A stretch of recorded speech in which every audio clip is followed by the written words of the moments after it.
فرمانے آخری نبی رسول ہاشمی صلی اللہ تعالی علیہ وسلم جسے کوئی اہم حاجت درپیش ہو وہ مجھ پر کثرت سے درود شریف پڑھے، کیونکہ درود پاک دکھ، درد اور مصیبتوں کو دور کرتا اور رزق میں اضافہ کرتا ہے۔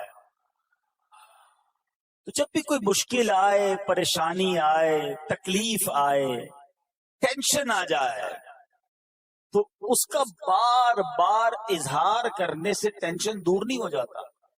کوئی بھی مشکل آتی ہے بندہ سبھی کو بتاتا پھرے، بار بار ذکر کرتا رہے کہ یار بڑی مشکل میں ہوں، بڑی پریشانی میں ہوں۔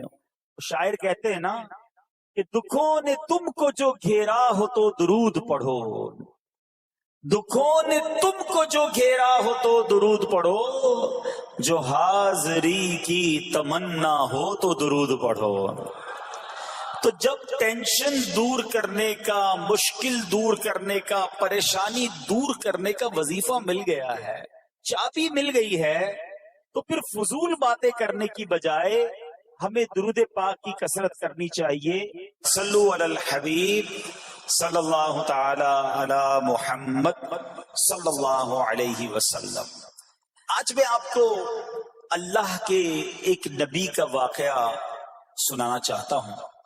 یہ واقعہ قرآن مجید میں بہت تفصیل کے ساتھ موجود ہے، اور یہ واقعہ ایسا ہے کہ میں ان نبی علیہ الصلوۃ والسلام کے عمل کا نام لوں تو نبی علیہ الصلوۃ والسلام کا نام آپ کے ذہن میں خود ہی آ جائے گا۔ یعنی انہوں نے وہ عمل ایسا کیا کہ اب ان کے نام کے ساتھ وہ عمل ایک خاص ٹیگ بن گیا ہے۔ اور اگر میں اب عمل بتاتا ہوں، نام آپ خود بتائیں گے۔ اور ان کا عمل تھا کہ ان کے اندر کمال صبر تھا۔ اب یہ صبر کرنے والے نبی کون ہیں؟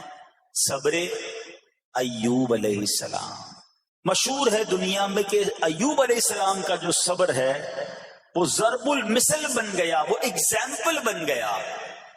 صبر تو بہت سارے لوگوں نے دنیا میں کیا، مصیبتیں تو بہت سارے اللہ والوں پر آئیں، مگر حضرت ایوب علیہ السلام کو اس قدر کمال کا صبر جو ان کا تھا، تو کیا واقعہ ہے۔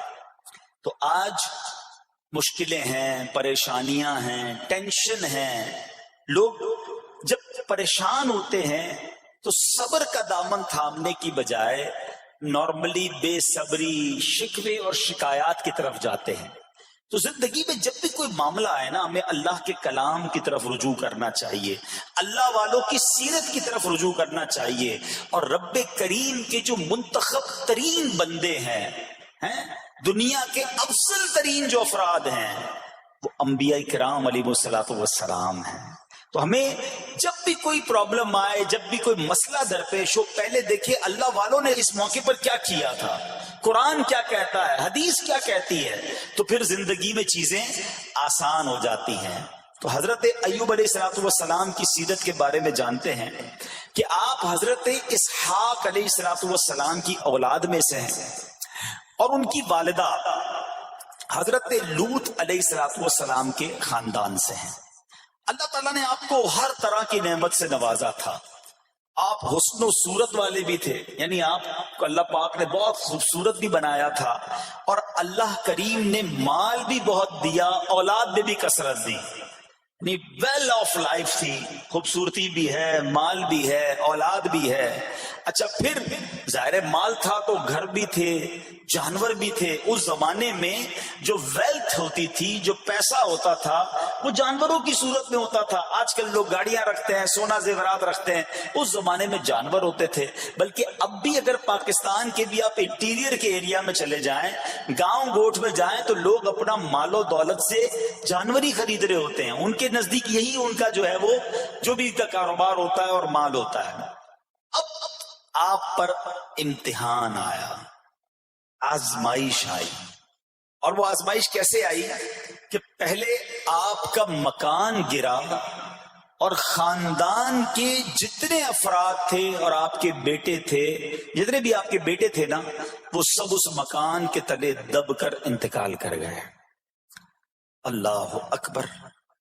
آپ کو آ کر خبر دی جاتی گئی کہ حضور آپ کا مکان گر گیا ہے، آپ کے بچے دب گئے اور دب کر ان کا انتقال ہو گیا ہے۔ آپ فرماتے تھے میرا کیا ہے، جس کا تھا اس نے لے لیا، جب تک اس نے مجھے دے رکھا تھا وہ میرے پاس تھا، جب اس نے چاہا اس نے واپس لے لیا، اسی نے دیا تھا نا۔ تھوڑی دیر بعد خبر آئی کہ آپ کے جتنے جانور تھے، ہزارہا اونٹ تھے، بکریاں تھی، ریوڑ کے ریوڑ تھے، سارے جانور جو ہیں وہ مر گئے۔ کسی نے آ کر کہا کہ اب آپ کی جتنی دولت تھی، جتنے جانور تھے وہ بھی مر گئے۔ سبحان اللہ، آپ اللہ کا شکر بجا لاتے، کہتے یا اللہ جو رب کا تھا اس نے واپس لے لیا، اسی کا تھا، جتنی دیر چاہا میرے پاس رہا، واپس لے لیا اس نے۔ میں اپنے رب کی رضا پر راضی، میں اس امتحان پر راضی ہوں۔ اللہ اکبر۔ اب کیا ہوا کہ آپ کی تمام کھیتیاں اور جو باغات تھے، بہت بڑی زمینیں تھی، بڑے بڑے کھیت تھے، وہ بھی سارے کے سارے برباد ہو گئے۔ کسی نے آ کر بتایا کہ حضور اب تو کھیت بھی گئے، اب باغات بھی گئے۔ آپ نے فرمایا کہ جس کا تھا اس نے لے لیا، میں اس کی رضا پر راضی ہوں۔ جب تک میرے پاس تھا وہ میرے پاس تھا، رب نے واپس لینا چاہا تو اس نے لے لیا۔ اب he was empty handed، یعنی اب کچھ بھی نہیں تھا، نہ بچے ہیں، نہ مال ہے، نہ جانور ہے، نہ مکان ہے۔ مگر حضرت ایوب علیہ السلام کی زبان پر پھر بھی شکر ہے، اب بھی شکر ہے، شکوہ نہیں ہے کہ اللہ میں تیری رضا پر راضی ہوں۔ لیکن ابھی امتحان ختم نہ ہوا تھا، اور اس امتحان کے پیچھے بعض مفسرین نے ایک اور قول بھی نقل کیا کہ شیطان نے حضرت ایوب علیہ السلام کو دیکھ کر اللہ کی بارگاہ میں کہا کہ مولا یہ تیرا بندہ اس لیے تیرا شکر گزار ہے کہ تو نے اسے بڑا نوازا ہے، بڑا مال دیا ہے، اولاد دی ہے، گھر دیا ہے۔ اب رب کریم نے حضرت ایوب پر امتحان بھیجا تاکہ پتا چلے کہ میرے نیک بندے امتحان کے بعد بھی صبر کرتے ہیں۔ لیکن اب سب چلا گیا نا، تو شیطان نے کہا کہ ابھی جان تو باقی ہے نا، صحت تو باقی ہے۔ اللہ اکبر۔ مزید آزمائش آئی اور یہ ہوا کہ آپ کو بیمار کر دیا گیا، مبارک جسم پر بڑے بڑے آبلے پڑ گئے، پھوڑے جس کو کہتے وہ پڑ گئے۔ اس حال میں آپ کے سارے دوست بھی آپ کو چھوڑ کے چلے گئے۔ آج کل ویسے بھی حال ایسا ہی ہے جناب، جب تک پیسہ ہے، شہرت ہے، آپ کے پاس کوئی مال ہے تو آس پاس بہت سارے لوگ ہوتے ہیں، مگر جب یہ سب چیزیں چلی جائیں نا تو بعض اوقات ایسی کنڈیشن میں اپنے اور پرائیوں کی جانچ بھی ہو جاتی ہے کہ اب کون کھڑا ہے۔ دوستی مال کے لیے تھی، دوستی شہرت کے لیے تھی، دوستی منصب کے لیے تھی، یا کسی کی ذات سے واقعی خالص دوستی تھی۔ اب کیا ہوا، آپ کے سارے رشتہ دار، سارے دوست بھی دور چلے گئے، سوائے آپ کی فرما بردار زوجہ تھی جن کا نام تھا رحمت بن افراہیم، اور یہ حضرت یوسف علیہ السلام کی پوتی بھی تھی، اللہ کے نبی کی آل سے تھی، وہ آپ کی خدمت کرتی رہی۔ اب جسم پر پھوڑے ہیں، آبلے ہیں، ایک بیوی ہے، نہ پیسہ ہے، نہ مال ہے، نہ بچے ہیں، واٹ ایور جو تھا سب ختم، مگر زبان ہے کہ اس پر پھر بھی اللہ کا ذکر جاری ہے، پھر بھی شکر جاری ہے، پھر بھی صبر ہے۔ بات کرنا آسان ہے جناب، مشکل آئے اور صبر کرے بندہ، اصل امتحان یہ ہے۔ زباں پر شکوے رنجو علم لایا نہیں کرتے، زباں پر شکوے رنجو علم لایا نہیں کرتے، نبی کے نام لیوا غم سے گھبرایا نہیں کرتے۔ ہم میں سے کسی پر ایسی آزمائش نہیں آئی نا، چھوٹی موٹی آزمائشیں تو آتی رہیں گی۔ ایک بات یاد رکھنا، یہ زندگی کی جو گاڑی ہے نا، یہ مسائل کے پہیوں پر ہی چلتی ہے۔ ہمیں بعض اوقات کسی کی گاڑی، کسی کا مکان، کسی کا خوبصورت چہرہ، کسی کی مسکراہٹ دیکھ کر لگتا ہے یار یہ تو دنیا کا سب سے سخی آدمی ہے. ایسا نہیں. تو یہ نہ سمجھے کہ سارا جہان جناب سخی ہے اور میں اکیلا دکھی ہوں. ایسا نہیں ہوتا، بلکہ ہر اس جہاں میں تقریباً ہر بندہ ایسا ہوتا ہے جس کے ساتھ کوئی نہ کوئی دکھ لگا ہوا ہوتا ہے، کوئی نہ کوئی پریشانی ہے. کسی کو مال کی پریشانی، کسی کو روزگار کی پریشانی، کسی کو بیماری لگی ہے، کسی کو اور ٹینشن ہے. تو یہ کبھی بھی نہ سوچے کہ میں زندگی گزاروں گا اور کوئی ٹینشن نہیں آئے گی. تیار رہو امتحان کے لیے، امتحان ضرور آنا. اب کمال یہ ہے کہ اس امتحان میں پاس کون ہوتا ہے.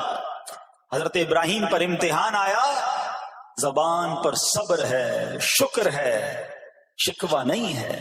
2-4 مہینے کا پرابلم نہیں تھا، کئی سال تک آپ بیمار رہے. آپ کی زوجہ جو ہے وہ خدمت کرتی رہی. اچھا یہاں ایک غلط فہمی دور کر دوں کہ کچھ لوگ یہ کہتے ہیں، یہ کتابوں میں پتہ نہیں کچھ کتابوں میں لکھ دیا گیا کہ حضرت ایوب علیہ الصلوۃ والسلام کو معاذ اللہ کوڑ کی بیماری ہو گئی تھی. ایسا بالکل نہیں تھا. کوڑ کی بیماری نہیں ہوئی تھی، بلکہ نہ کوڑ ہوا نہ جزام ہوا. آپ کو جسم پر پھوڑے پھنسیاں جن کو کہتے ہیں آبلے نکل آئے تھے. کیونکہ کوڑ کی بیماری وہ ہوتی ہے کہ جس سے لوگ نفرت یا حقارت کرتے ہیں. اللہ کے کسی بھی نبی کو کبھی بھی کوئی ایسی بیماری نہیں ہوئی جس کی وجہ سے لوگ اس سے حقارت یا نفرت کریں یا دور بھاگیں. کیونکہ اللہ نے ان نفوس قدسیہ کو، ان نیک بندوں کو، ان منتخب شخصیات کو لوگوں کی ہدایت کے لیے بھیجا ہے. ان کو کبھی کوئی ایسی چیز نہیں ہوئی کہ جس سے لوگ گھن کھا کر دور بھاگیں. تو یہ بالکل غلط ہے. البتہ آپ کے جسم پر آبلے تھے، پھوڑے تھی، اور اللہ اکبر آپ اس حال میں کیا رب سے عرض کرتے تھے؟ آپ عرض کرتے تھے، قرآن میں یہ الفاظ موجود ہیں، انی مسنی الضر وانت ارحم الراحمین. ترجمہ کیا ہے؟ مجھے تکلیف پہنچی اور تو سب مہر والوں سے بڑھ کر مہر والا ہے، رحم کرنے والوں میں سب سے بڑھ کر رحم کرنے والا ہے. یعنی اللہ کی بارگاہ میں یہ عرض کرتے تھے، یا اللہ تکلیف پہنچی ہے، رحم تو نے کرنا ہے، تو ارحم الراحمین ہے. زمانے سے نہیں کہتے تھے. یہاں ایک اور پرابلم ہے. میں کوئی مسئلہ ہوتا ہے، پرابلم آتی ہے، ہم ساری دنیا سے کہتے ہیں یہ مسئلہ ہو گیا، یہ پرابلم ہو گئی. نہیں، ساری دنیا میں سے کوئی آپ کا مسئلہ حل نہیں کر سکتا. اس سے بات کرو نا جو مسائل کو حل کرنے والا ہے، اس سے عرض کرو نا جو مصیبت کو دور کرنے والا ہے. ادھر ادھر جانے کی بجائے پرابلم یہ ہے، جب بھی مشکل آتی ہے ہم سب کے پاس جاتے ہیں، ہم رب کے پاس نہیں جاتے. جاؤ اس کے پاس جو حل المشکلات ہے، جو مصیبتوں کو حل کرنے والا ہے، اس کی بارگاہ میں فریاد کرو. وہ شاعر کتنی پیاری بات لکھتے ہیں نا، یہ بہت سارے لوگوں کے لیے درس ہے جو اپنی پرابلمز کے لیے دنیا والوں کے پاس جاتے ہیں. ارے اگر پکارنا ہے تو اللہ کی بارگاہ میں پکارو، التجا کرنی ہے تو اللہ کے حبیب سے عرض کرو نا. شاعر لکھتے ہیں، کسی کا احسان کیوں اٹھائیں، کسی کو حالات کیوں بتائیں، کسی کا احسان کیوں اٹھائیں، کسی کو حالات کیوں بتائیں. تمہیں سے مانگیں گے تم ہی دو گے، تمہارے در سے ہی لو لگی ہے. ہم اللہ کی بارگاہ میں عرض کریں، اللہ کے حبیب کی بارگاہ میں لو لگائیں. دنیا والوں کے پاس کچھ نہیں رکھا، لیکن ہم دنیا والوں کو بتا کر اپنے صبر کا ثواب بھی ضائع کر دیتے ہیں. دیکھو حضرت ایوب علیہ السلام کا صبر، کسی سے نہ کہا، اللہ کی بارگاہ میں عرض کرتے رہے. اب آپ کی آزمائش کا وقت پورا ہوتا ہے، دعا کرتے رہے، التجا کرتے رہے، صبر کرتے رہے. حکم ہوا کہ اپنا پاؤں زمین پر مارو. حضرت ایوب علیہ السلام نے پاؤں زمین پر مارا تو زمین سے ایک چشمہ پھوٹ اٹھا. حکم الہی سے حکم دیا گیا کہ اب اس پانی سے غسل کرو. آپ نے جب اس پانی سے غسل کیا تو آپ کی تمام بیماریاں دور ہو گئی. پھر آپ 40 قدم چلے، دوبارہ زمین پر قدم مارنے کا حکم دیا. قدم مارتے ہی ایک اور خوبصورت لذیذ ٹھنڈے پانی کا چشمہ نمودار ہوا. پانی ٹھنڈا، میٹھا اور لذیذ تھا. اب آپ نے وہ پانی پیا تو آپ کے باطن میں نور ہی نور پیدا ہو گیا. اور آپ کو اعلیٰ درجے کی صحت و نورانیت حاصل ہو گئی. اور سنو، میرا رب تو قادر ہے نا، اللہ تعالیٰ نے آپ کی وہ ساری اولاد جو دب کر کئی سال پہلے مر گئی تھی، انتقال فرما گئے تھے، اللہ نے ان تمام اولاد کو پھر زندہ فرما دیا، اور آپ کی بیوی کو دوبارہ جوانی بخشی، اور اب اس کے بعد بھی آپ کی کثیر اولاد ہوئی. سنو سنو، جو جانور چلے گئے تھے نا، اللہ نے مویشی، اسباب و خزانہ اس سے زیادہ آپ کو پھر سے عطا فرما دیا. صبر کیا تھا نا. ان اللہ مع الصابرین. اچھا، یاد سب کو ہے یہ آیت، بچپن سے یاد ہے، اللہ صابروں کے ساتھ ہے، صبر کرنے والوں کے ساتھ ہے. مگر صبر کرنا نہیں ہے، امتحان آنا ہے تو صبر کرنا نہیں ہے. آیت سب کو پتا ہے. اچھا، جس کے ساتھ پرابلم ہو جائے نا، اس کو بھی بندہ درس دینے جا رہا ہوتا ہے، بھائی صبر کرنا، اللہ آپ کو صبر دے. لیکن جب اس پر امتحان آتا تو یہ صبر کرتا نہیں ہے. دوسروں کو درس دے رہا تھا، آج تیری باری آئی ہے نا، تو صبر کا دامن نہ چھوڑیں. میں آپ کو ایک بات سوال پوچھنا چاہتا ہوں. آج کل ہم بڑے لوگوں سے تعلقات کیوں بنانے کی کوشش کرتے ہیں؟ یار جب کوئی مشکل ٹائم آئے گا نا تو یہ بندہ کام آئے گا. یہ پیسے والا دوست ہے، یہ اس کے تعلقات بہت ہیں، اس کی گورنمنٹ میں بات ہے، اس کی وکیلوں میں بات ہے، 4-5 ایسے دوست ہونے چاہیے. یہ ڈاکٹروں کے اندر بڑی اچھی اس کی دوستی ہے، کوئی ڈاکٹر کا بھی کام آئے گا تو یہ بندہ کام آ جائے گا. ہم دنیا والوں سے تعلقات اس لیے بناتے ہیں تاکہ یار مصیبت آئے تو یہ بندہ کام آئے. اور نارملی اکثر ایسا ہوتا ہے کہ جس سے امید رکھی ہوتی ہے مصیبت کے وقت غائب ہو جاتا ہے. رسول اسلام کی زندگی میں ایک اور واقعہ یہ ہوا کہ جب آپ بیمار تھے، آپ کو پتہ جب بندہ بیمار ہوتا ہے تو بعض اوقات اس کی طبیعت میں کیفیات بھی ہوتی ہیں. تو آپ نے اپنی زوجہ کو پکارا، تو آپ کی زوجہ کچھ دیر میں حاضر ہوئی. تو آپ نے جلال میں آ کر اس کو 100 درے، اپنی زوجہ کو 100 کوڑے مارنے کی قسم کھا لی. اب جب صحت آ گئی تو قسم تو آپ نے کھائی ہوئی تھی، تو اب کیا کرتے؟ اس بیوی نے تو خدمت بھی بہت کی تھی، اب اسے کوئی خاص کیفیت تھی، آپ نے قسم اٹھا لی تھی. سبحان اللہ، ایوب علیہ السلام کو اللہ کریم نے قرآن میں کیا حکم دیا کہ اے ایوب، آپ ایک یعنی 100 جس کو کہتے ہیں تنکے، 100 تنکوں والی جھاڑو لیں اور اس جھاڑو کو ایک مرتبہ اپنی بیوی کو مار دیجئے تو آپ کی قسم جو ہے وہ پوری ہو جائے گی. یعنی قسم کا کفارہ نہیں دینا ہوگا. اللہ اکبر. اللہ نے اس نبی علیہ السلام کی فرما بردار بیوی کی جو سزا تھی یا جو معاملہ تھا اس کو کتنا آسان فرما دیا. تو رب کریم نے قرآن مجید فرقان حمید میں اس کو کس طرح بیان فرمایا؟ وَخُذْ بِيَدِكَ ضِغْثًا فَاضْرِب بِهِ وَلَا تَحْنَثْ. فرمایا کہ اپنے ہاتھ میں ایک جھاڑو لے کر اسے مار دے اور قسم نہ توڑ. اِنَّا وَجَدْنَاهُ صَابِرًا. فرمایا ہم نے اسے صابر پایا. نعم العبد، کیا اچھا بندہ. انہو اواب، بے شک وہ بہت رجوع لانے والا ہے. ارے آج دنیا کسی کو کہے یہ صبر والا ہے، حضرت ایوب کی شان دیکھو کہ رب فرما رہا ہے قرآن میں انا وجدناہ صابرا، اور ہم نے ایوب کو صبر کرنے والا پایا، صابر پایا. اللہ حضرت ایوب کے صبر کے صدقے ہمیں بھی صابرین میں شامل فرما لے. اللہ اکبر، سبحان اللہ. اور رب کریم نے جو اواب فرمایا، علماء کہتے ہیں کہ یہ اواب کے لاجواب خطاب کو جو آپ کے سر مبارک پر ایک تاج کی طرح رکھ دیا گیا، کیونکہ اواب کے معنی کیا ہے؟ انہو اواب، بے شک وہ بہت رجوع لانے والا ہے. اللہ اکبر. صبر کیا تو رب نے کیسے کیسے القاب جو ہیں وہ قرآن میں عطا فرمائے. یہاں ایک اور بات بھی سیکھنے والی ہے کہ حضرت ایوب علیہ السلام کے صبر کا کمال یہ ہے کہ قرآن میں ذکر آ گیا. آپ صبح قیامت تک حافظ تلاوت کریں گے، تراویح میں قرآن پڑھا جائے گا. جب بھی قرآن کی تلاوت دنیا کے کونے کونے میں کی جائے گی، قیامت تک حضرت ایوب کے صبر کا ذکر ہوتا رہے گا.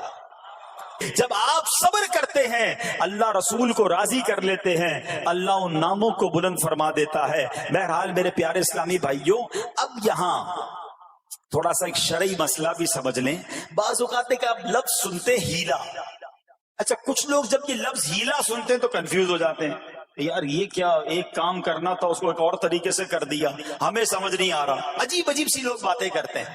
سبحان اللہ. علماء فرماتے ہیں، پہلے ہیلے کا مسئلہ سمجھ لیں. فتاوی عالمگیری میں ہے، جو ہیلا کسی کا حق مارنے یا اس میں شبہ پیدا کرنے یا باطل ذریعے سے فریب دینے کے لیے کیا جائے وہ مکروہ ہے، اور جو ہیلا اس لیے کیا جائے کہ آدمی حرام سے بچ جائے یا حلال کو حاصل کر لے وہ اچھا ہے. انما الاعمال بالنیات. غلط نیت سے ہیلا کہ کسی کا حق دبا لوں یا معاذ اللہ زکوٰۃ ادا ہی نہ کرنی پڑے، اللہ کو کوئی دھوکہ نہیں دے سکتا، اللہ دیکھ رہا ہے کہ اس کی نیت کیا ہے. لیکن ہیلا اس لیے ہے کہ حرام سے بچ جائے، حلال حاصل کر لیا جائے. تو اس کی جو جواز کی صورتیں ہیں علماء نے فرمائی یہ آیت اس میں دلیل ہے. اور آیت کیا تھی؟ وَخُذْ بِيَدِكَ ضِغْثًا فَاضْرِبْ بِهِ وَلَا تَحْنَثْ. اور فرمایا اپنے ہاتھ سے ایک جھاڑو لے کر اسے مار دو اور قسم نہ توڑو. قسم تو 100 کوڑے مارنے کی تھی، اللہ کریم نے آسانی کا راستہ بتایا. ہاں ایک بات یاد رہے، یہ بڑی امپورٹنٹ بات کرنے جا رہا ہوں کہ مفتیان کرام، قابل اعتماد مفتیان کرام سے رہنمائی لے کر ہم جیسے لوگوں کو، عوام الناس کو کوئی ہیلا اپنے طور پہ نہیں کر لینا چاہیے. ہاں کیونکہ بعض ہیلوں کی شرعی طور پر اجازت نہیں ہوتی، اور بعض اوقات ہیلا کرنے میں ایسی غلطی لوگ کر جاتے ہیں جن کی وجہ سے ہیلا ہوتا ہی نہیں ہے. تو یہاں صرف آپ کو دلیل بتانا تھا، باقی اگر کسی قسم کا کوئی شرعی ہیلا کرنا ہے تو قابل اعتماد مفتیان کرام سے رجوع کیا جائے. سبحان اللہ. اب حضرت ایوب علیہ السلام کے صبر کی بات ہوئی ہے نا، اللہ نے پتہ ہے آپ کو کتنا مقام عطا فرمایا کہ نبی کریم صلی اللہ تعالی علیہ وآلہ وسلم نے ارشاد فرمایا حضرت ایوب لوگوں میں سب سے بڑھ کر عالم، صابر اور غصہ پینے والے تھے. حضرت ابن مسعود رضی اللہ تعالیٰ عنہ سے مروی ہے کہ حضرت ایوب علیہ السلام قیامت کے دن صبر کرنے والوں کے سردار ہوں گے. ہاں صبر کرنے والوں کے بھی سردار ہوں گے. اچھا بعض اوقات ہوتا کیا ہے، اچانک کوئی پرابلم آ گئی، کہیں آگ لگ گئی، گاڑی میں نقصان ہو گیا، پیسے چوری ہو گئے، موبائل چوری ہو گیا، کوئی چیز میں نقصان ہو گیا، کاروبار میں نقصان ہو گیا، صحت خراب ہوئی. بندہ کہتا ہے یار یہ میرے ساتھ کیوں ہوا ہے، میں نے ایسا کیا کیا ہے. بعض اوقات زبان سے شکوے، شکایت، حالانکہ قرآن مجید فرقان حمید نے تو پہلے ہی ہمیں بتا دیا ہے. ہمارا پرابلم پتہ ہی کیا ہے، ہم بہت ساری باتیں جانتے ہیں دنیا کی، قرآن و حدیث پڑھتے نہیں ہیں تو مینٹلی پریپیئرڈ نہیں رہتے.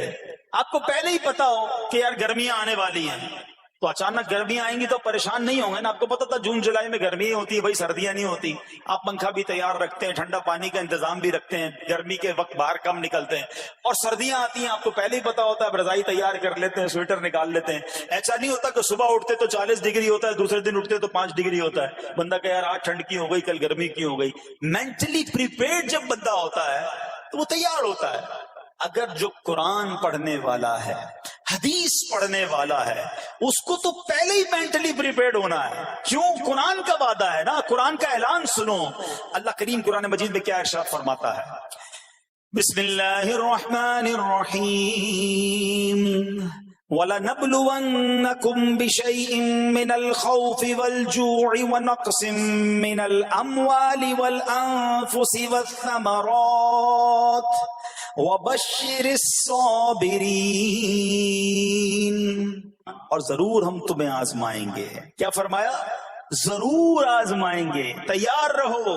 دیر از ایگزامینیشن. اچھا آزمائش کن کی چیزوں کی ہوگی؟ سبحان اللہ. قرآن نے لسٹ بھی دے دی ہے کہ آزمائش کیا ہوگی.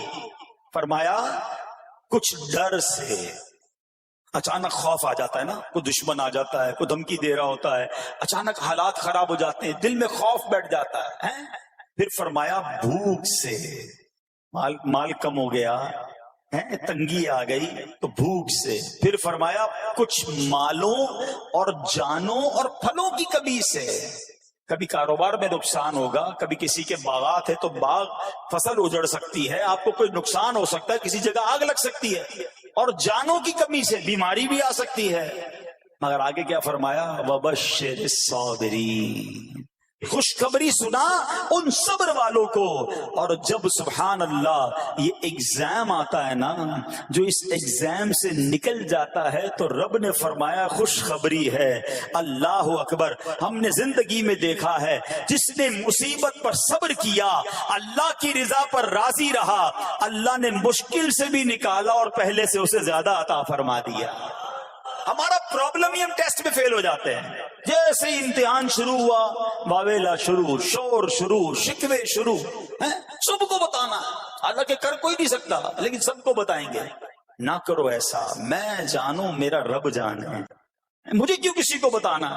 ہاں وہ کریم ہے، وہ دیکھ رہا ہے کہ میرا بندہ صبر کر رہا ہے. سبحان اللہ. حضرت سیدنا امام ابو جعفر محمد بن جریر طبری تفسیر طبری میں اس آیت مبارک کے تحت فرماتے ہیں، یعنی ہم تمہیں دشمن کے خوف، قحط سالی، شدید بھوک و فقر و فاقہ، فصلوں کی کمی، مقاصد کے حصول میں مشکلات، کفار سے جنگ کے دوران افرادی قوت میں کمی اور اہل و عیال کی موت وغیرہ کے ذریعے آزمائیں گے. اور یہ سب چیزیں بطور امتحان ہوں گی تاکہ تمہارے سچے جھوٹوں سے اور اہل بصیرت منافقوں سے جدا ہو جائیں. یعنی اس ٹیسٹ میں پتا چل جائے گا کون اللہ والا ہے، کون صبر والا ہے، کون اللہ کی رضا پر راضی رہنے والا ہے. سنو سنو، جب یہ تکلیف آتی ہے نا تو اس کا پھر اجر کتنا ملتا ہے. شہنشاہ نبوت، مخزن جود و سخاوت صلی اللہ تعالی علیہ وسلم نے ارشاد فرمایا، جو دنیا میں ہی اپنی ہر خواہش کی تکمیل کر لے تو یہ چیز آخرت میں اس کے اور اس کی خواہش کے درمیان آڑ اور پردہ بن جائے گی. اور جو مالداروں کی زینت کی طرف اپنی نگاہیں دراز کرے تو وہ آسمان والوں کے سامنے بے عزت ہو جاتا ہے. اور جو شدید بھوک پر صبر کرے اللہ عز و جل اس کو جنت الفردوس میں جہاں چاہے گا ٹھکانہ عطا فرمائے گا. ہاں، ہر چیز پوری ہو جائے، جو چاہیے وہ مل جائے، یہ نہیں ہونا چاہیے. کچھ نہ کچھ آزمائشیں آئیں گی اور اگر سب ادھر مل گیا تو ادھر پھر کیا ملے گا. ہم اللہ سے یہ دعا کرتے ہیں کہ ادھر بھی عطا فرمائے، ادھر بھی محروم نہ کرے. ہاں، ہمیں ڈرتے بھی رہنا چاہیے کہ یار میں جو مانگتا ہوں ادھر مل جاتا ہے، کہیں وہاں محروم نہ رہ جاؤں. تو آزمائش آئے تو صبر کرنا چاہیے، اللہ کی رضا کے طور پہ زندگی گزارنی چاہیے. ایک بار نبی پاک علیہ الصلوۃ والسلام انصار کے پاس تشریف لے گئے تو فرمایا کیا تم مومن ہو؟ بڑا کمال کا سوال جواب ہے، ذرا غور کیجئے. ہمارے پاس بھی کوئی آ کر کہے کہ کیا تم مومن ہو تو ہم کیا جواب دیں گے؟ صحابہ خاموش رہے. سیدنا فاروق اعظم نے کہا حضور ہاں ہم مومن ہیں. شاید ہمارا بھی جواب یہی ہوگا مومن ہے. مگر اگلا سوال سنو نبی پاک علیہ الصلوۃ والسلام کا. فرمایا کہ اگر تم مومن ہو تو تمہارے ایمان کی علامت کیا ہے؟ ہاں، اب ہم سے کوئی یہ سوال کرے تو ہم جواب کیسے دیں گے؟ بھائی تم کہہ رہے ہو مومن ہیں، واٹ از دا سمپٹمز؟ کوئی نشانی، کوئی علامت تو بتاؤ نا. اب یہ سوال کرنے والے کون ہیں؟ پیارے آقا صلی اللہ تعالی علیہ وآلہ وسلم. صحابہ سامنے بیٹھے ہیں. ارشاد فرمایا مومن ہو تو علامت کیا ہے؟ کیا شاندار جواب دیا کہ صحابہ کرام نے کہ ہم جب فراخی کی حالت ہوتی ہے نا، آسانی ہوتی ہے تو ہم شکر ادا کرتے ہیں. جب آزمائش آتا ہے، کوئی پرابلم آتی ہے، ہم صبر کرتے ہیں اور اللہ کے فیصلے پر راضی رہتے ہیں. نبی اکرم علیہ الصلوۃ والسلام نے جواب میں کیا فرمایا؟ رب کعبہ کی قسم تم مومن ہو. تو پتہ یہ چلا کہ مومن ہونے کی نشانی یہ ہے کہ جب اچھے دن آئیں تو شکر کرے اور مشکل کے دن آئیں تو اللہ کی رضا پر، اللہ کے فیصلوں پر راضی رہے، صبر کرے. سنو، اللہ عز و جل فرماتا ہے کہ جب میں کسی بندے کو بیماری میں مبتلا کروں، ہو سکتا ہے یہاں بھی میرا کوئی بھائی بیمار بیٹھا ہو، مدنی چینل کے ناظرین میں سے کوئی بیمار بیٹھا ہو. دیکھو بیماری آئے نا، شکوہ مت کرنا، صبر کرنا. فضیلت سنو، حدیث قدسی ہے، اللہ فرماتا ہے جب میں اپنے کسی بندے کو بیماری میں مبتلا کروں اور وہ اس پر صبر کرے، کسی سے شکایت نہ کرے، تو میں اس کے گوشت کو اچھے گوشت سے اور اس کے خون کو اچھے خون سے بدل دیتا ہوں. پھر اگر اسے شفا دیتا ہوں تو ایسی شفا دیتا ہوں کہ اس کے نامہ اعمال میں کوئی گناہ نہیں رہتا. اور اگر میں اسے دنیا سے اٹھا لوں تو اسے اپنی رحمت کاملہ کے سائے میں لے جاتا ہوں. ارے کمال ہو گیا، بیماری آئی، بیماری جب جاتی ہے تو گناہوں سے بھی پاک کر کے جاتی ہے، صرف ایک ہی تو کنڈیشن ہے، صبر کرنا۔ بیماری آئی صبر کرنا، ہاں کسی سے بات نہ کریں، شکوہ نہ کریں، اللہ کی بارگاہ میں عرض کریں مولا تیری مہربانی، ہاتھ میں درد ہے باقی جسم تو سلامت ہے، اے اللہ آنکھ میں درد ہے باقی جسم تو سلامت ہے، اے اللہ گردوں میں پرابلم ہے میرا باقی جسم تو سلامت ہے، یہ بھی تیری مہربانی ہے۔ اللہ کرے کہ ہم شکر گزار بندے بن جائیں، کیونکہ یہ بیماری تو ہمارے گناہ معاف کروانے آئی تھی، مگر افسوس یہ ہے کہ جو گناہ معاف کروانے والا کام ہمارے ساتھ ہوا اس میں بھی ہم نے اللہ کو ناراض کر دیا اور شکوے شکایات کی۔ سنو سنو، اس نے اخلاق کے پیکر نبیوں کے تاجور صلی اللہ تعالی علیہ وسلم نے ارشاد فرمایا، ابھی تو صرف بیماری کی بات ہوئی نا، اب آؤ اگر کسی کو کاروبار میں نقصان ہو گیا، کسی کے پیسے کم ہو گئے، کسی کی جان و مال کا کوئی نقصان ہوا، کوئی آگ وغیرہ لگ گئی، سنو اللہ کے حبیب علیہ الصلوۃ والسلام فرماتے ہیں کہ اللہ ارشاد فرماتا ہے، پھر حدیث قدسی ہے کہ جب میں اپنے کسی بندے کے بدن یا اس کے مال یا اس کی اولاد کی طرف کوئی سختی بھیجوں، پھر وہ صبر جمیل کے ساتھ اس کا استقبال کرے، تو قیامت کے دن مجھے اس سے حیا آئے گی کہ میں اس کے لیے میزان قائم کروں یا اس کا نامہ اعمال کھولوں۔ ہائے ہائے ہائے، سمجھتے ہو اس کا مطلب؟ اللہ فرما رہا ہے مجھے حیا آئے گی کہ اپنے بندے سے اب کیا حساب لوں۔ جب آزمائش بھیجی تھی تو اس نے صبر کیا تھا، اس نے شکوہ نہیں کیا تھا۔ خدا کی قسم میں آپ سے پوچھتا ہوں، میرا کوئی نقصان ہو جائے اور قیامت کے دن میرا نامہ اعمال نہ کھولا جائے، مجھے اللہ کی بارگاہ میں حساب نہ دینا پڑے، مجھے بتاؤ یہ دنیا کے حساب نقصان کی کیا حیثیت ہے اگر ادھر بخشا جائے۔ سنو تو صحیح، رب فرما رہا ہے کہ مجھے حیا آتی ہے کہ اس کے لیے میزان قائم کروں یا اس کا نامہ اعمال کھولوں۔ ارے یہ ساری دنیا کی دولت، یہ ساری دنیا کی آسائش ایک طرف، اگر قیامت کے دن حساب کتاب میں آسانی مل جائے، اللہ بلا حساب جنت میں داخل کر دے، اس سے بڑھ کر کوئی نعمت نہیں۔ مگر آج افسوس یہ ہوتا ہے کہ اگر کسی پر امتحان آتا ہے وہ اس امتحان میں فیل ہو جاتا ہے۔ اس حدیث میں ایک لفظ استعمال ہوا صبر جمیل کے ساتھ۔ اب یہ بھی بڑا مسئلہ ہے کہ لوگوں کو یہی نہیں پتا کہ صبر جمیل ہے کیا۔ لوگ کہتے تو بہت ہیں، اللہ پاک آپ کو صبر جمیل عطا فرمائے، اب اس سے پوچھو بھائی صبر جمیل کی تعریف کیا ہے، تو پھر تعریف نہیں پتا ہوتی۔ یہ کسی جمیل بھائی کا صبر نہیں ہے کہ جس کو صبر جمیل کہا جاتا ہے۔ صبر جمیل کی تعریف سمجھو۔ علماء کہتے ہیں کسی مصیبت زدہ اور غیر مصیبت زدہ کو برابر میں دیکھو، مگر دونوں میں کوئی فرق نظر نہ آئے، یعنی چہرہ بھی نہ بتائے کہ وہ کسی مشکل میں ہے، اس کی عادتیں بھی نہ بتائیں کہ وہ کسی پرابلم میں ہے، یعنی اس کو دیکھ کر پتہ ہی نہ چلے کہ وہ بڑی مشکل میں ہے۔ فرمایا یہ ہے صبر جمیل۔ مگر آج ہمارا حال یہ ہے، ہمارا چہرہ بتا دیتا ہے بھائی خیر تو ہے، بڑی ٹینشن میں ہو، ہاں یار کیا کروں بس موبائل ٹوٹ گیا، ارے بھائی بڑی چہرے پہ بڑی ہوائیاں اڑ رہی ہیں، بس کیا کروں جناب آج 5,000 روپے کھو گئے، 5,000 روپے کھو جائیں، چھوٹا سا نقصان ہو جائے، ہمارا چہرہ بتا دیتا ہے کہ ہمارے ساتھ کوئی معاملہ ہوا ہے۔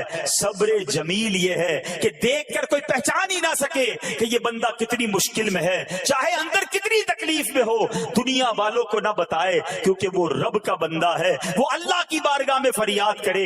یہ صبر جمیل ہے اور اللہ اسے ہم سب کو نصیب فرمائے۔ ہاں یہ بڑی کمال کی بات ہے۔ ہم کیا کرتے ہیں، سارے جہان کو بتاتے ہیں، اچھا پھر آخر میں لوگ کہتے بھی ہیں، جب پورے محلے کو بتا دیا نا پھر اس کے بعد کہتے ہیں بس کیا کریں بھائی صبر ہی کر رہے ہیں۔ اب آپ صبر نہیں کر رہے حضرت، ہاں آپ کا صبر چلا گیا، آپ نے ساری دنیا کو تو بتا دیا۔ صبر یہ ہے کہ صبر پہلے صدمے پر ہوتا ہے، جیسے ہی آپ کو کوئی صدمہ لگا نا، اب آپ جانے رب جانے، نہ بتائیں کسی کو، ٹھیک ہے وہ الگ بات ہے، آپ کسی کو دعا کے لیے کہہ دیں، لیکن بڑا نقصان ہو گیا، بڑی مشکل ہو گئی، بڑی پریشانی ہو گئی، اس سے حل تو کوئی نہیں ہونا۔ اچھا ہمارا ماجرا ایک اور بھی بڑا عجیب ہے، مشکل ہو جائے تو سب کو بتاتے ہیں، آسانی ہو جائے تو پھر کسی کو نہیں بتاتے ہیں۔ 5,000 کا نقصان سارے محلے کو پتا ہے، 50,000 کا فائدہ ہوا پھر کسی کو بتایا آپ نے؟ نہیں یار بتاؤں گا تو نظر لگ جائے گی، گھر والوں کو تو بالکل بھی نہیں بتاؤں گا، خرچہ بڑھا دیں گے۔ گھر والوں کو ساری ٹینشن کی خبریں جا کے دے رہے ہوتے ہیں، مارکیٹ میں بڑا نقصان ہو گیا، آج بڑا مندہ ہے، ارے بھائی کاروبار بالکل نہیں ہے، تاکہ گھر والوں کا خرچہ روک سکے. اور جیسے ہی کاروبار اچھا ہو گیا، گھر جاتے پھر بھی وہی والا منہ بنا لیتے ہیں تاکہ ان کو پتا نہ چلے میں بڑے پیسے کمانے لگا ہوں. یہ نہ کیا کریں. ہاں، ٹینشن آپ کسی کو بتا کر اپنا صرف ثواب ضائع کرتے ہیں، باقی کچھ نہیں ہوتا. کرنا رب نے ہے، اور یہ اگر آزمائش میرے درجے بلند کرنے آئی ہے، اگر یہ آزمائش مجھے اللہ کے قریب کرنے آئی ہے، تو پھر تو اس کا استقبال ہونا چاہیے نا. ہاں، ہمارے بزرگان دین تو آزمائشوں کا استقبال کیا کرتے تھے. اور سنو، یہاں ہو سکتا ہے کہ میرا کوئی نابینا بھائی بیٹھا ہو. بعض اوقات ایسا بھی ہوتا ہے کہ اچانک کسی کی بینائی چلی جاتی ہے، آنکھیں ٹھیک ہوتی ہیں اور اچانک ایکسیڈنٹ ہوا یا کوئی واقعہ ہوا ہے. بہت بڑی آزمائش. اللہ اس آزمائش سے ہمیں محفوظ رکھے. مگر دیکھو میرے رب کی شان دیکھو، جب بھی کوئی تکلیف آتی ہے نا، بندہ صبر کرے، اس تکلیف کا اجر تیار ہے، اس کا کمال سے اس کی رحمت تیار ہے، رحمت کی برسات تیار ہے. سنو، اللہ فرماتا ہے کہ اے جبرائیل، جب میں اپنی کسی بندے کی بینائی لے لوں تو اس کا اجر یہ ہے کہ میں اسے اپنے دیدار سے مشرف فرماؤں گا. ہاں، آنکھیں گئی ہیں مگر اللہ فرماتا ہے میں اپنا دیدار کرواؤں گا. بس صرف صبر کرنا ہے. اسی طرح میرے پیارے اسلامی بھائیوں، بعض لوگوں کے یہاں بچے کا انتقال ہو جاتا ہے، چھوٹے چھوٹے بچوں کا انتقال ہو جاتا ہے، یا بعض اوقات پیدائشی بچہ مرا ہوا ہوتا ہے، پیدا اس کا انتقال ہو جاتا ہے، یا بعض اوقات ولادت سے پہلے ہی بچہ ضائع ہو جاتا ہے. بہت شور، بڑا واویلا، بڑا رونا پیٹنا گھروں میں ہوتا ہے. مت کیا کرو ایسا. یقین کریں یہ بہت بڑا انعام تمہیں ملنے جا رہا ہے. ایسا نہ ہو یہ رونا پیٹنا، یہ بے صبری، یہ اللہ کی بارگاہ میں شکوے شکایات، اتنے بڑے تم اجر سے محروم رہ جاؤ. سنو، اللہ کے آخری نبی صلی اللہ تعالی علیہ وسلم نے فرمایا، جس مسلمان جوڑے کے 3 بچے انتقال کر جائیں، اللہ عز و جل ان بچوں پر فضل و رحمت کرتے ہوئے ان دونوں یعنی ماں باپ کو جنت میں داخل فرمائے گا. صحابہ کرام نے عرض کی کسی کے 2 بچے، فرمایا 2 بچے بھی، پھر عرض کی اور 1، فرمایا 1 بھی، پھر فرمایا اس ذات کی قسم جس کے قبضہ قدرت میں میری جان ہے، جس عورت کا کچا بچہ فوت ہو جائے یعنی حمل ضائع ہو جائے اور وہ اس پر صبر کرے تو وہ بچہ اپنی ماں کو اپنی ناف کے ذریعے کھینچتا ہوا جنت میں لے جائے گا. یہ تو جنت کا ٹکٹ تھا. مگر شکوے شکایات، الامان والافیز، گھر میں موت، میت کو نقصان ہو جائے، ہماری عورتیں، ہمارے گھر کے افراد وہ واویلا کرتے ہیں. معاذ اللہ، بعض اوقات تو کفریہ کلمات زبان پر ہوتے ہیں. معاذ اللہ ثم معاذ اللہ، کہتے کہ اللہ کو ہمارا ہی گھر ملا تھا، اتنے چھوٹے بچے کا کیا قصور تھا. استغفر اللہ. یہ تمہارے جملے، ایک تو گھر میں مصیبت پہلے ہی آئی ہوئی ہے اور تم اللہ پر اعتراض کر کے معاذ اللہ، اللہ کو ظالم کہہ کے اپنا ایمان بھی ضائع کر بیٹھے. یہ تو اس سے بڑی مصیبت ہو گئی نا. تو نہ کریں ایسا. سیکھو. آج میں نے آپ کے سامنے حضرت ایوب علیہ السلام کی سیرت اور قرآنی واقعہ بیان کیا کہ سب کچھ چلا گیا مگر وہ اللہ کی رضا پر راضی تھے. رب نے انہیں صبر کرنے والا بندہ بھی فرمایا اور ساری نعمتیں پہلے سے زیادہ عطا فرما دی. حضرت سیدنا فتح موصلی رحمت اللہ تعالی علیہ کی زوجہ محترمہ رضی اللہ تعالی عنہا کا پاؤں پھسل گیا اور ان کا ناخن ٹوٹ گیا. وہ مسکرانے لگی. اللہ اکبر. کبھی کبھی ہمارا بھی ناخن ٹوٹا ہوگا، بہت تکلیف ہوتی ہے. ناخن ٹوٹے تو جان نکل جاتی ہے مگر آپ مسکرانے لگی. کسی نے پوچھا کہ آپ کو ناخن ٹوٹنے کا درد نہیں ہوا، آپ مسکرا رہی ہیں؟ تو فرماتی ہیں کہ اس درد پر جو ثواب ملے گا نا، مجھے درد پر صبر کروں گی اور جو مجھے اس پر ثواب ملے گا تو اس ثواب کے تصور نے میرے درد کی تلخی کو دور کر دیا. ہائے ہائے ہائے، یہ ہے اللہ والے. ہاں، صبر کرنا کوئی ان سے سیکھے. میرے پیارے اسلامی بھائیوں، احادیث میں، روایتوں میں یہ مضمون ملتا ہے کہ اللہ کریم کی بارگاہ میں بندے کا کوئی درجہ رکھا ہوتا ہے، یعنی اللہ کی رضا یہ کہ بندہ اس سٹیج تک پہنچ جائے، اس درجے تک پہنچے، مگر وہ نماز کے ذریعے، روزوں کے ذریعے، عبادتوں کے ذریعے اس درجے تک نہیں پہنچتا، پھر اللہ اس پر آزمائش بھیجتا ہے کہ میرا بندہ صبر کر لے تاکہ صبر کر کے اس درجے کو حاصل کر لے۔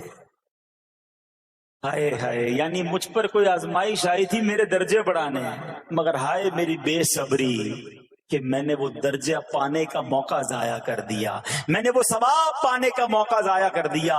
خدا را یاد رکھنا، اگر کسی آزمائش سے گزر رہے ہو تب بھی، اور اگر آئندہ کوئی آزمائش آئے، صبر کا دامن نہ چھوڑنا، یہ تصور کر لینا کہ یہ میرے گناہ معاف کرنے کا ذریعہ بن رہا ہے، یہ میرے درجے بڑھانے کا ذریعہ بن رہا ہے۔ اور سنو، جب مصیبت آئے تو پڑھنا کیا ہے؟ رسول اللہ صلی اللہ تعالی علیہ وآلہ وسلم نے فرمایا، جو مصیبت کے وقت انا للہ و انا الیہ راجعون کہتا ہے تو اللہ عز و جل اس کی پریشانی دور فرما دیتا ہے اور اس کے کام کا انجام اچھا فرماتا ہے، اور اسے ایسا بدل عطا فرماتا ہے جس پر وہ راضی ہو جاتا ہے۔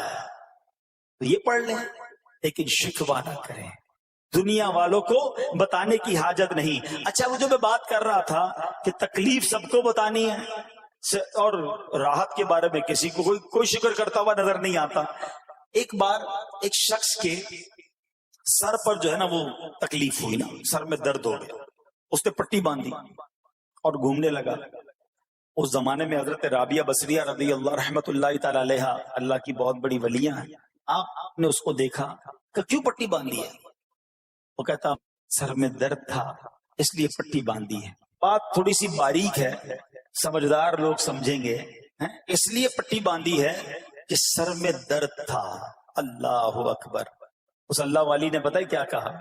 آپ کہتی ہیں کبھی صحت کی پٹی بھی باندھی ہے؟ یہ جملہ ہے بڑا سمجھنے والا ہے، یعنی اللہ نے اتنے دنوں تک صحت میں رکھا تو کسی کو نہیں بتایا، اور تھوڑے دنوں کی تکلیف آئی تو پٹی باندھ کے سب کو بتانے چلا ہے کہ رب نے بیمار کیا ہے۔ ہاں، ہمیں اللہ کریم کی طرف سے آزمائش ہمیشہ تھوڑی آتی ہے۔ اگر اپنی زندگی کا ہم پورا عرصہ کیلکولیٹ کریں نا کہ بھئی 40 سال کا کوئی بندہ ہو گیا ہے تو کتنے دن ہوئے 40 سال میں؟ ٹھیک ہے، ایک بار کبھی بیٹھ کے اکیلے میں حساب کرنا، اتنے ہزار دن میں نے دنیا میں گزارے، کتنے دن بیمار رہا؟ تو شاید چند دن، 100 دن، 50 دن، 200 دن بنیں گے۔ کئی ہزار دنوں میں سے اگر چند دن اللہ نے مجھ پر آزمائش ڈالی تو ہزاروں دن راحت بھی تو ڈالی نا، صحت بھی تو عطا فرمایا۔ اتنے دن جس رب نے چھاؤں میں کھڑا کیا، اگر تھوڑی دیر کے لیے دھوپ آئی ہے تو مجھے شکوہ نہیں کرنے چاہیے۔ یاد رکھنا، ہر رات کے بعد صبح ہے، ہر دھوپ کے بعد چھاؤں ہے۔ اگر تم انتظار کرو گے تو رب ایسی رحمت تم پر نازل کرے گا، اپنے غیب کے خزانوں سے عطا فرمائے گا۔ قرآن میں رب نے وعدہ کیا ہے، وَمَن يَتَوَکَّلْ عَلَى اللَّهِ فَهُوَ حَسْبُهُ، جو اللہ پر بھروسہ کرے اللہ اس کے لیے کافی ہے۔ مگر ہمارا پرابلم یہ ہے کہ جب مشکل آتی ہے ہم یہ ساری باتیں بھول کر بس شکوہ، شکایات اور پریشانی میں چلے جاتے ہیں۔ ارے آپ اس مصیبت کو اللہ کی طرف سے نعمت سمجھ لو، اللہ کی طرف سے یہ سمجھ لو کہ میرے گناہ معاف کروانے، میرے درجات بلند کرنے کے لیے آیا ہے۔ اچھا، اب ایک اور بات، بعض اوقات شیطان ہے نا، وہ کسی کے دماغ میں وسوسہ ڈالتا ہے کہ یار جب میں نمازیں نہیں پڑھتا تھا نا تب تو اتنا پریشان نہیں رہتا تھا، جب سے نمازیں شروع کی، دعوت اسلامی کے اجتماع میں آنے لگا، مدنی قافلوں میں سفر شروع کر دیا، اب تو میں نے کچھ ذمہ داری بھی لینا شروع کر دی ہے۔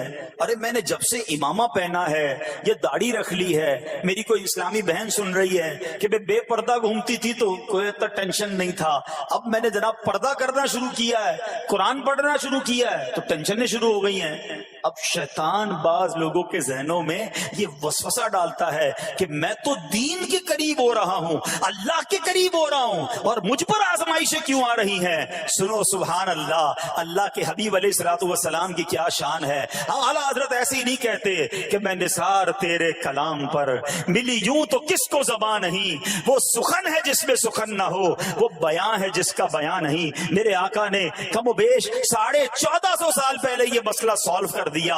حضرت سیدنا سعد بن ابو وقاص رضی اللہ تعالیٰ عنہ فرماتے ہیں کہ میں نے عرض کی یا رسول اللہ صلی اللہ تعالیٰ علیہ وسلم سب سے زیادہ مصیبتیں کن لوگوں پر ہیں؟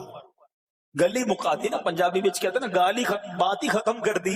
حضور یہ بتائیں سب سے زیادہ مصیبتیں کن لوگوں پر آئیں؟ پیارے آقا نے فرمایا انبیاء پر. اللہ اکبر. اللہ کے سب سے قریب تو انبیاء ہیں نا، انبیاء پر. پھر ان لوگوں کے بعد جو لوگ بہتر ہیں، پھر ان کے بعد جو بہتر ہیں. سنو اب اگلا جملہ، بندے کو اپنی دینداری کے اعتبار سے مصیبت میں مبتلا کیا جاتا ہے. اگر وہ دین میں سخت ہوتا ہے اس کی آزمائش بھی سخت ہوتی ہے، اگر وہ دین میں کمزور ہوتا ہے تو اللہ عز و جل اس کی دینداری کے مطابق اسے آزماتا ہے. بندہ مصیبت میں مبتلا ہوتا رہتا ہے یہاں تک کہ اس کے دنیا میں ہی اس کے سارے گناہ بخش دیے جاتے ہیں. گویا اللہ کی یہ رحمت ہے کہ بندہ بڑا نیک ہو رہا ہے، رب چاہتا ہے کہ اس بندے پر آزمائش بھیجوں، میرا نیک بندہ صبر کرے، اس کے گناہ معاف ہو جائیں اور میرے پاس آئے تو اس کو جنت میں داخل کر دوں. اللہ اکبر. اے پیارے اسلامی بھائیوں یاد رکھنا، اب جو میں نے ایک سوال قائم کیا تھا نا کہ یار میں تو دین کے قریب، میں تو اللہ کے قریب ہونے کی کوشش کر رہا ہوں اور ایک کے بعد ایک آزمائش آ رہی ہے، یہ کیا ہے؟ اب ایک اور حدیث سن لو. سبحان اللہ. حضرت سیدنا انس رضی اللہ تعالیٰ عنہ سے روایت ہے، سرکار والا تبار، ہم بے قصوں کے مددگار، شفیع روز شمار، تو عالم کے مالک و مختار صلی اللہ تعالی علیہ وآلہ وسلم نے فرمایا جب اللہ عز و جل کسی بندے سے محبت فرماتا ہے، سننا ذرا غور سے، اللہ عز و جل جب اپنے کسی بندے سے محبت فرماتا ہے یا اسے اپنا دوست بنانے کا ارادہ فرماتا ہے تو اس پر آزمائشوں کی بارش فرما دیتا ہے. اب سوال ہے نا کہ میں اللہ دوست بھی بنا رہا ہے، اللہ کریم اس پر محبت بھی فرما رہا ہے اور آزمائشیں بھی بھیج رہا ہے. دوست پر آزمائشیں کون بھیجتا ہے؟ دوست کو تو راحتیں ڈالی جاتی ہیں. ہائے ہائے، اب یہی تو امتحان ہے، یہی تو چیک ہے. سنو، نبی پاک فرماتے ہیں جب اللہ اس پر آزمائش بھیجتا ہے نا وہ بندہ اپنے رب کو پکارتا ہے، اے میرے رب عز و جل. تو اللہ فرماتا ہے میرے بندے تو جو کچھ مجھ سے مانگے گا میں تجھے عطا فرماؤں گا، تو جلد ہی تجھے دے دوں گا اور اسے تیری آخرت کے لیے ذخیرہ کر دوں گا. سبحان اللہ. یعنی اللہ والوں کو آزمایا جاتا ہے، ان کے درجات بلند کیے جاتے ہیں، ان کے گناہ معاف کیے جاتے ہیں. تو اے میرے پیارے اسلامی بھائیوں، کبھی بھی یہ ذہن میں خیال مت لانا کہ یار میں دین میں قریب آ رہا ہوں، میری آزمائشیں بڑھ رہی ہیں. سمجھ لو امتحان شروع ہو گیا ہے، ٹیسٹ شروع ہو گیا ہے. اب اس ٹیسٹ میں مجھے کامیاب ہونا ہے اور اللہ کے مزید قریب جانا ہے. زندگی میں جو گناہ ہو گئے ہیں یہ میرے گناہوں کا انشاءاللہ کفارہ بن جائے گا، میرے درجات کی بلندی کا سبب بن جائے گا.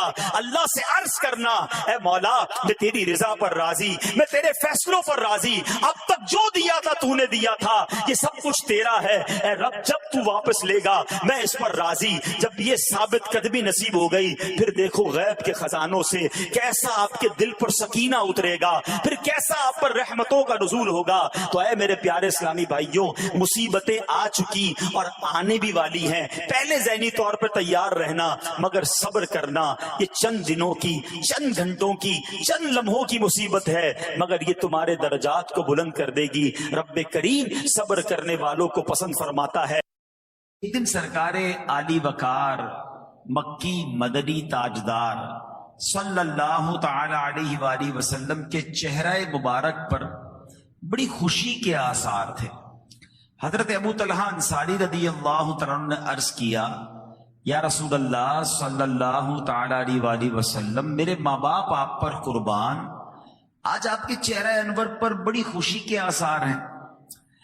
سرکار دو عالم صلی اللہ تعالی علیہ وآلہ وسلم نے ارشاد فرمایا بے شک ابھی جبریل امین علیہ السلام میرے پاس آئے، کہا اے محمد صلی اللہ تعالی علیہ وآلہ وسلم، جس نے آپ پر ایک بار درود پاک پڑھا اللہ پاک اس کے اعمال نامے میں 10 نیکیاں لکھے گا اور 10 گناہ مٹا دے گا اور 10 درجات بڑھا دے گا.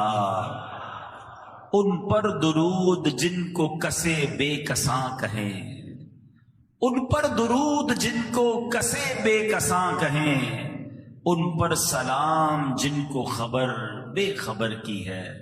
صلو علی الحبیب صلی اللہ تعالی علی محمد صلی اللہ علیہ وسلم۔ اس خوبصورت بہت ہی پیاری حدیث میں دو باتیں بڑی سیکھنے کو مل رہی ہیں۔ نبی پاک علیہ الصلوۃ والسلام کے چہرہ انور پر خوشی کے آثار ہیں۔ اچھا، یہ خوشی کیوں ہے؟ جبریل امین نے آ کر پیارے آقا کو جو خبر دی، بظاہر اس میں نبی پاک کے لیے تو کوئی اس طرح دیکھا جائے تو کوئی انعام یا خوشخبری والا معاملہ نہیں ہے، یہ تو امتیوں کے لیے اعلان تھا۔ ہمارے کام اچھے ہو رہے ہیں کہ ایک درود پڑھیں گے تو 10 نیکیاں، 10 گناہ معاف، 10 درجے بلند ہو رہے ہیں، مگر سرکار دو عالم صلی اللہ تعالی علیہ وسلم کو امت سے پیار کتنا ہے۔ خوشخبری نبی پاک کو دی گئی کہ آپ کی امتیوں کو یہ انعام دیا جائے گا ہر درود پڑھنے پر، تو میرا آقا علیہ الصلوۃ والسلام کا چہرہ چمک اٹھتا ہے۔ نبی پاک ہم سے کتنی محبت فرماتے ہیں، ہم سے کتنا پیار فرماتے ہیں کہ امتیوں کا بھلا ہو جائے، امتی خوشحال ہو جائیں، ان کے بگڑے کام بن جائیں تو نبی پاک راضی ہو جایا کرتے ہیں۔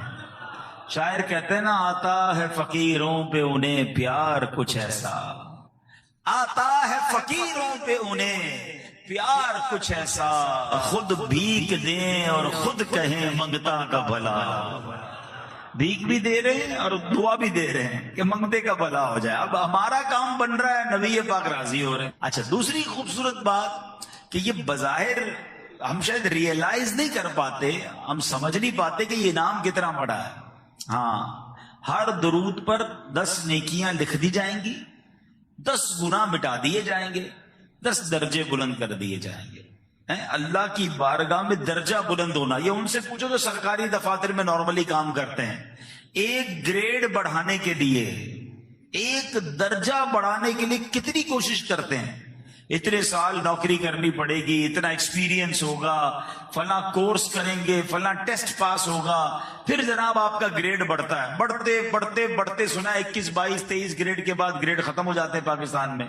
مجھے اتنا زیادہ نہیں پتا گریڈوں کا، لیکن کوئی نہ کوئی لمٹ ہے، کہیں نہ کہیں جا کے ختم ہو جاتے ہیں۔ ایسا ہی ہے۔ رب عز و جل کی مہربانی دیکھو، ہر درود پر 10 درجے بڑھ رہے ہیں، ہر درود پر 10 گریڈ بڑھ رہے ہیں۔ پڑھی جاؤ نا درود پاک، 100 درود، 1000 درود ہیں، زندگی پر ہزاروں درود پڑھ لے، پتہ نہیں کتنے لاکھوں گریڈ بڑھ جائیں گے، کتنے درجے بڑھ جائیں گے۔ مگر دنیا کا گریڈ بڑھ جائے اس کے لیے فائل لے کے لوگ گھوم رہے ہوتے ہیں، درخواست پہ سائن ہو جائے، ایک گریڈ بڑھا دے صاحب جی۔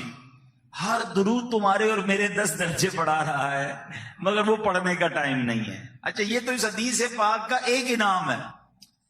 جو دوسرے 2 انعام ہے نا، وہ تو کمال ہے۔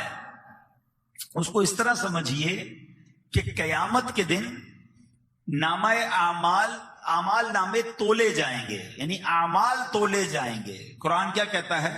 فَأَمَّا مَنْ ثَقُلَتْ مَوَازِينُهُ فَهُوَ فِي عِيشَةٍ رَاضِيَةٍ۔ سورہ قارعہ میں رب نے فرمایا نا کہ اس دن جس کی نیکیوں کا پلڑا بھاری ہو گیا، وہ چین میں ہوگا، وہ مزے میں ہوگا، وہ جنت میں ہوگا۔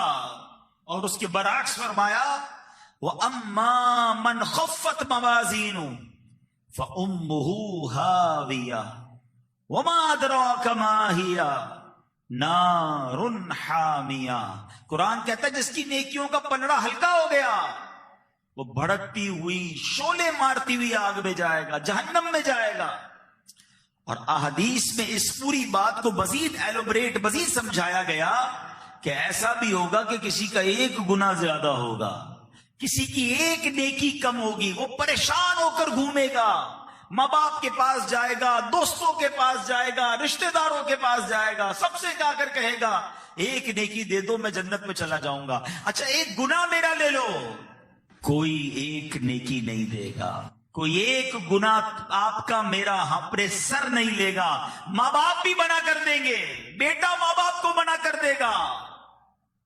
اتنا نفسا نفسی کا دور ہوگا۔ اب ایسے وقت میں اس شخص کو کتنی شرمندگی ہوگی جس کی ایک دو نیکیاں کم پڑ جائیں گی. کاش تھوڑے درود اور پڑھ لیتا، کاش میں نماز کے ساتھ نوافل پڑھ لیتا، کاش میں کلمہ پاک کی تسبیح پڑھ لیتا، یا تھوڑے گناہ ہی کم کر لیتا تو میری نیکیوں کا پلڑا بھاری ہو جاتا اور میں جنت میں چلا جاتا. آج جو بندے کہتے ہیں نا کوئی بات نہیں یار، دوستوں کے ساتھ سب چلتا ہے، کیا کریں بھائی، معاشرے کے ساتھ چلنا پڑتا ہے، چھوٹا ہی تو گناہ ہے. معاذ اللہ ہم نے گناہ بھی اپنی مرضی سے چھوٹے بڑے بنا لیے ہیں. یاد رکھو ایک گناہ بھی پھنسوا سکتا ہے. اچھا اب سچے دل سے ایک سوال کرنا چاہتا ہوں، ریئلسٹک کوسچن، کسی کو نہیں بتانا، اپنے آپ کو جواب دے دینا کہ اگر مجھ سے اور آپ سے کوئی سچے دل سے سوال کر لے کہ یہ بتا دو یار آپ کی نیکیاں زیادہ ہیں یا آپ کے گناہ زیادہ ہیں. مر تو میں آج بھی سکتا ہوں نا، آپ میں سے بھی کسی کا انتقال ہو سکتا ہے، میرا بھی ہو سکتا ہے.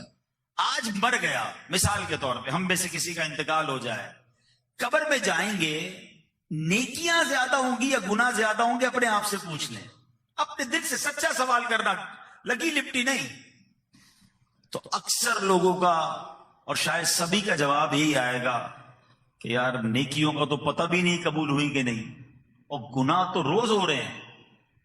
تو اب قیامت کے دن تو اعمال نامے میں گناہوں کا پلڑا بھاری ہو جائے گا، پھر کدھر جائیں، کیسے نکلوں گا اس سے؟ اب یہ حدیث دوبارہ سنو، اندازہ ہوگا درود پاک کیا کمال کا وظیفہ ہے. ہر درود پاک پر 10 نیکیاں عطا کی جاتی ہیں، 10 گناہ معاف کر لیے جاتے ہیں. یعنی درود پاک ایک ایسا شاندار وظیفہ ہے جو میزان عمل پر میرے بیلنس کو شاندار کر رہا ہے، بہتر کر رہا ہے، گناہوں کا پلڑا ہلکا کر رہا ہے، نیکیوں کا پلڑا بھاری کر رہا ہے. میں جتنے درود پڑھ رہا ہوں میرے گناہ کم ہو رہے ہیں، میری نیکیاں بڑھ رہی ہیں، میرے گناہ کم ہو رہے ہیں، میری نیکیاں بڑھ.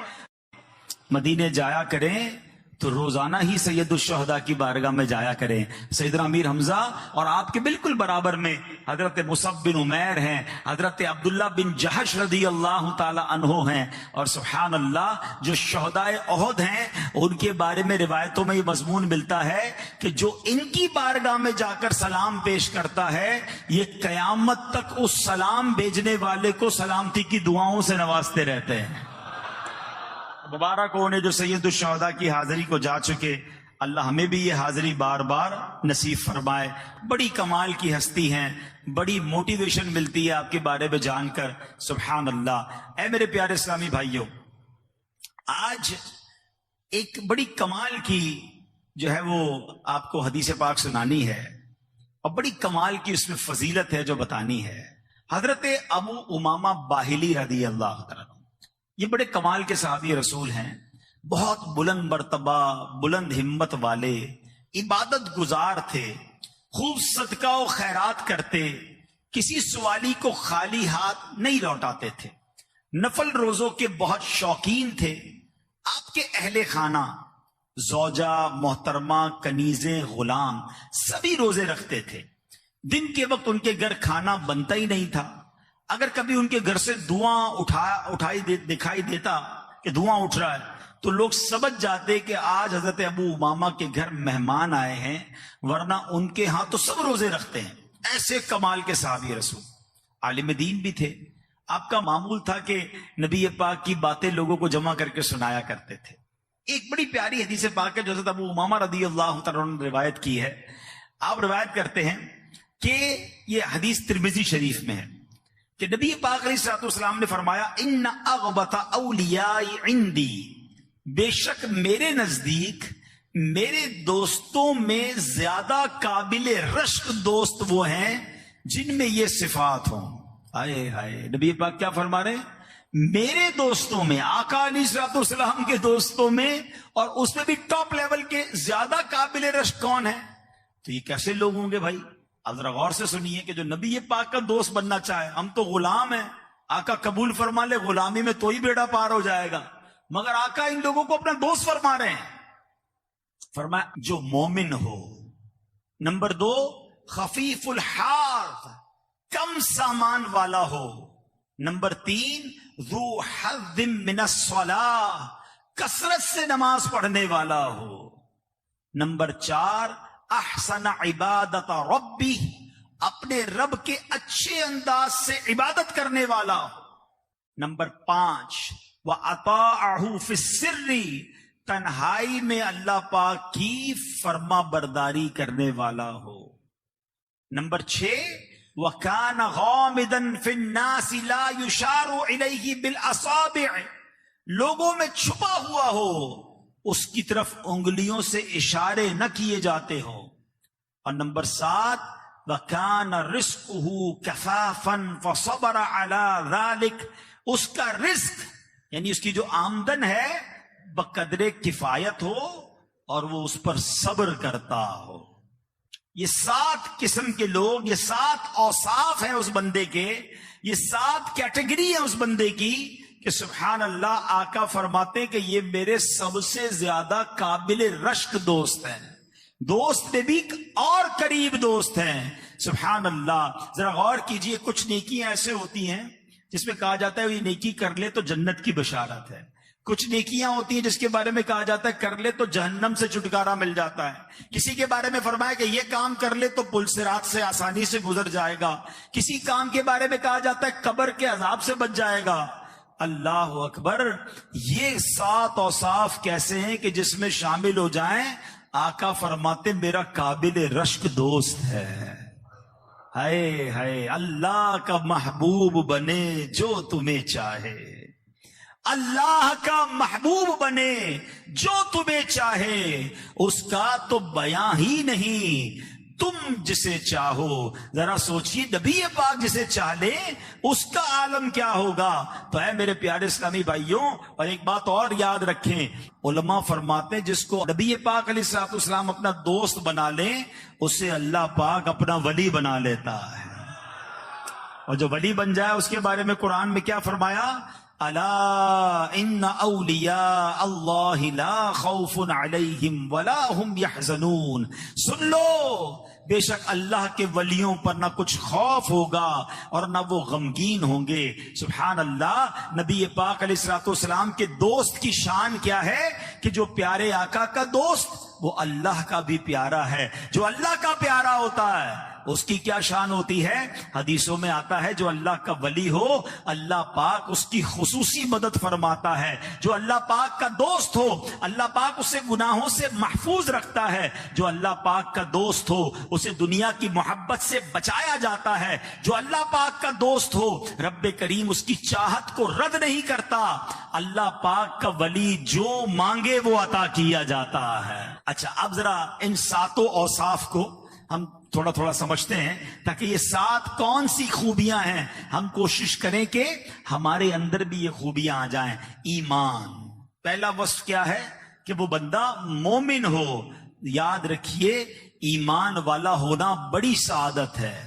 اللہ قرآن میں فرماتا ہے نا، اے ایمان والو اللہ سے ڈرو جیسا ڈرنے کا حق ہے، اور نہ مرنا مگر مسلمان، یعنی ایمان سلامت لے کر قبر میں جانا ہے۔ ہم اللہ سے آج دعا کرتے ہیں کہ اللہ سیکنڈ کے کروڑویں حصے میں بھی ہمارا ایمان ہم سے جدا نہ ہو، ہم ایمان سلامت لے کر قبر میں جائیں۔ تو ایمان کی حفاظت کی ہمیں فکر کرنی چاہیے۔ مگر ایک بات یاد رکھیے گا، آج کل بڑا لاجک کا زمانہ ہے، یہ بڑا عجیب سوشل میڈیا کے معاملات آ گئے ہیں، جناب یہ اسلام کا حکم ہے اس کے پیچھے لاجک بتائیں، یہ ہمیں سمجھ نہیں آ رہا، اسلام کا یہ آرڈر سمجھ نہیں آ رہا، عقل پر فیصلے ہو رہے ہیں۔ نہیں جناب، ایمان جو ہے نا اس کی بنیاد عقل پر نہیں رکھنی ہے، ایمان کی بنیاد عشق پر رکھنی ہے۔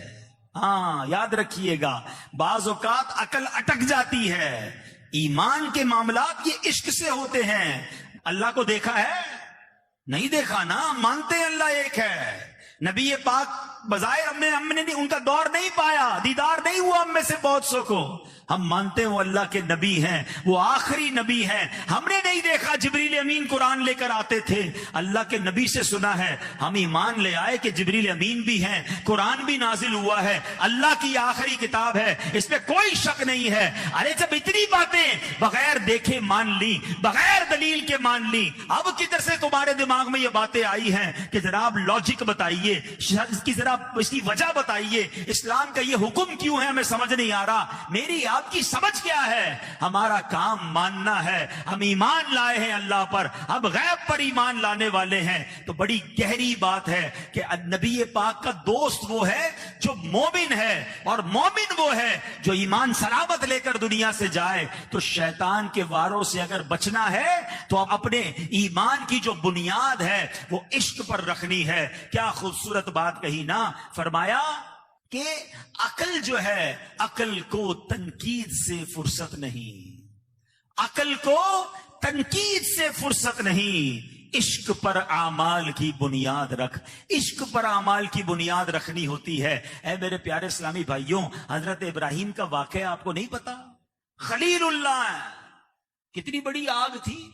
آج چھوٹی سی آگ ہو، کوئی کہہ ذرا ہاتھ ڈالو کہ پاگل ہو گئے، ہاتھ جل جائے گا۔ اتنی بڑی آگ تھی آپ کے سامنے کہ کوئی پرندہ نہیں اڑ سکتا تھا، نو فلائنگ زون ہو گیا تھا وہ ایریا، اتنی بڑی آگ ہے، اور آپ کو اس آگ میں ڈالا جا رہا ہے۔ عمر کتنی؟ 18-20 سال کا نوجوان، ابھی عمر بھی آپ کی اتنی زیادہ نہیں تھی۔ عقل کیا کہہ رہی تھی؟ جاؤ گے تو جل جاؤ گے، سیکنڈوں کے اندر ختم ہو جاؤ گے۔ مگر عشق نے فیصلہ کیا کہ اگر یہی رب کی رضا ہے تو میں آگ میں جانے کے لیے بھی تیار ہوں۔ شاعر مشرق سے پوچھو نا، فرمایا بے خطر کود پڑا آتش نمرود میں عشق۔ کون کودا تھا؟ عشق کودا تھا، عقل نہیں۔ بے خطر کود پڑا آتش نمرود میں عشق، عقل تھی محو تماشائے لبے بام ابھی، عقل تو وہی کھڑی تھی، سوچ رہی تھی جاؤں نہ جاؤں، عشق نے اپنے کام کر دیا۔ وہ پنجابی شاعر کہتے نا، عشق دے چلے ہی نمبر لے گئے، ہاں عشق دے چلے ہی نمبر لے گئے، عقل منداں ایویں ہی عمرہ گالیاں، عقل مندے باتیں ہی کرتے رہ جاتے ہیں۔ تو ایمان ہے نا، وہ عشق پر اس کی بنیاد رکھنی ہے۔ سبحان اللہ۔ حضرت ابو عبید رضی اللہ تعالیٰ عنہ، کیا شاندار واقعہ ہے۔ میرے آقا کا معجزہ بھی ہے، اور ایمان کیسا ہونا چاہیے، یقین کیسا ہونا چاہیے۔ لوگ کہتے کیسے کہتے ہو کسی پر آنکھیں بند ہیں، کیسے کہتے ہو جناب آنکھیں کھولنی نہیں چاہیے۔ سنو نبی پاک کی تعلیم کیا ہے، اور سبحان اللہ سنن دارمی کی حدیث ہے۔ وہ کہتے ہیں نبی پاک ان کے گھر پر دعوت پر آئے، حضرت ابو عبید کے گھر پر، ٹھیک ہے، ان کے گھر دعوت تھی، بکری کا گوشت بنایا۔ تو نبی پاک علیہ الصلوۃ والسلام نے فرمایا ناولنی ذراعھا، مجھے اس کی دستی دو۔ اگلی ٹانگ کو، بکری کی جو دو اگلی ٹانگیں ہوتی ہیں اس کو دستی کہتے ہیں، اور جو پچھلی ٹانگیں ہوتی ہیں اس کو ران کہتے ہیں، ایسا ہی ہے۔ تو نبی پاک نے فرمایا مجھے اس کی دستی دو۔ پیارے آقا علیہ الصلوۃ والسلام کو دستی کا گوشت پسند تھا۔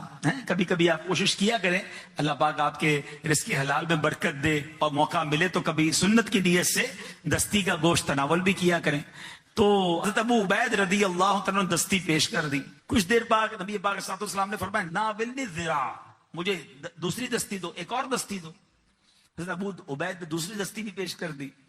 نبی پاک علیہ الصلوۃ والسلام نے تھوڑی دیر بعد فرمایا کہ ناولنی ذراع، مجھے دستی دو۔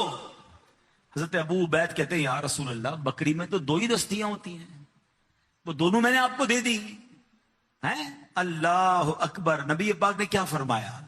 اس ذات کی قسم جس کے قبضے میں میری جان ہے، اگر تم خاموش رہتے اور جب تک میں تم سے مانگتا جاتا تم مجھے بکری کی دستی دیتے رہتے، بکری کی دستیاں ختم نہ ہوتی۔